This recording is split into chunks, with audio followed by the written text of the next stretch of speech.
ভারত আমাদের সাথে যুদ্ধ করতে চায়, তাহলে বাংলাদেশের প্রত্যেকটা নাগরিক তারা ঐক্যবদ্ধ হয়ে ভারতকে এমন শিক্ষা দিবে, এমন পরাস্ত করবে, তাদেরকে এমন ভাবে পরাজিত করবে যে পরাজিত ভারত কোনোদিন দেখে নাই, দেখবে না ইনশাআল্লাহ।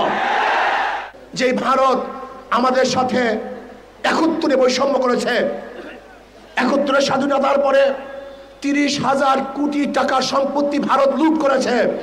আপনি কি জানেন ৭১ এই ভারত আমাদের বাংলাদেশ থেকে বাথরুমের ভালো ভালো টেপগুলি নিয়ে গেছে, বাথরুমের ভেসিনগুলি নিয়ে গেছে, যেই ঘরের মধ্যে ভালো আলমিরা ছিল সেই আলমিরাগুলো পর্যন্ত ভারত নিয়ে গেছে। আপনারা জানেন ভালো গাড়িগুলি ভারত আমাদের থেকে চুরি করে ভারতই নিয়ে গেছে। আমাদের দেশের হাজার অস্ত্র ভারত ডাকাতি করে নিয়ে গেছে। ভারত আমাদের সাথে আজ পর্যন্ত ভালো বন্ধুত্বের পরিচয় দিতে পারে নাই। ২৫ সালা গোলামি চুক্তির মাধ্যমে ভারত আমাদেরকে গোলাম বানিয়েছে। ভারত ফরাক্কা বাদ দিয়ে আমাদেরকে মরুভূমিতে পরিণত করেছে, আমাদেরকে না খেয়ে মারার চক্রান্ত ভারত করেছে। আজ পর্যন্ত নদীগুলো ৫৪ নদীর আজ পর্যন্ত পানির সমাধান ভারত করতে পারে নাই।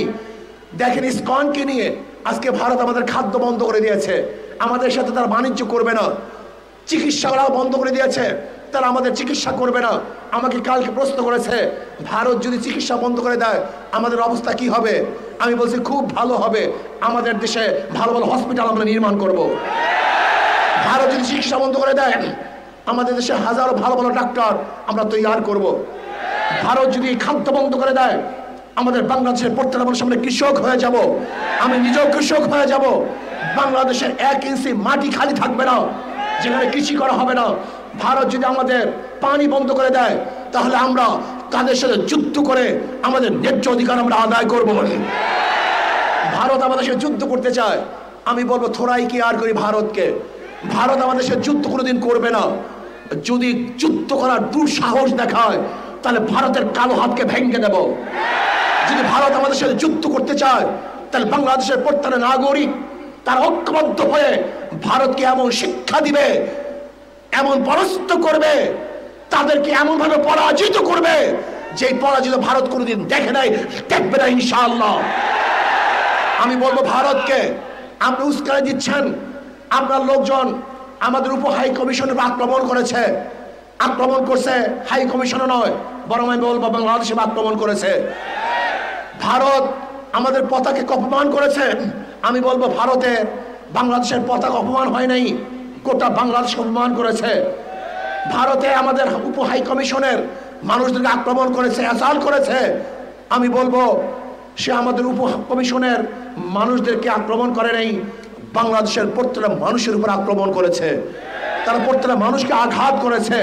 আমি ভারতকে স্পষ্ট ভাষায় বলতে চাই, আপনার যদি দুঃসাহস থাকে আপনি যুদ্ধ শুরু করুন। আমরা আগে করতে চাই না, আমরা আগে লড়াই করতে চাই না, আমরা চাই পার্শ্ববর্তী প্রত্যেকটা কান্ট্রির সাথে ভালো ব্যবহার করতে, ভালো সম্পর্ক রাখতে। কিন্তু কেউ যদি আমাদের আঙ্গুল তুলে ওই আঙ্গুল হাতে রাখা হবে না, কেউ যদি আমাদের চক্ষু তুলে ওই চক্ষু শরীরের মধ্যে থাকবে না, কেউ যদি আমাদের সাথে লড়তে আসে ওই পাওকে ভেঙে দেব ইনশাআল্লাহ।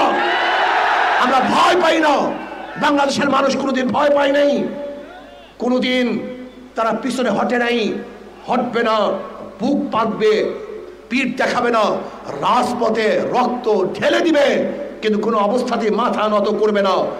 বাঘ 1000 বছর না খেয়ে থাকলেও ঘাস খায় না, বাংলাদেশের মানুষ উপবাস থাকলেও ক্ষুধার্ত থাকলেও কাউর কাছে মাথা নত করে না। আমরা বাদশার জাত, বাঘের জাত, আমাদের ইতিহাস আছে, আমরা জীবন বা লড়াই করে এই বাংলাদেশকে রক্ষা করেছি, এখনো করব, ভবিষ্যতেও করব। তৈয়ার থাকুন, ভারতের যে কোনো আগ্রাসী হামলার থেকে আমরা ইনশাআল্লাহ অবশ্যই তাদেরকে প্রতিহত করব, বাধা দেব, এদেশকে স্বাধীন রাখবো ইনশাআল্লাহ। আজকে হোক কালকে হোক ইসলাম হুকুমাত কায়েম করব। আল্লাহ আমাকে এবং আমাদের সবাইকে ইসলাম হুকুমাত কায়েম করা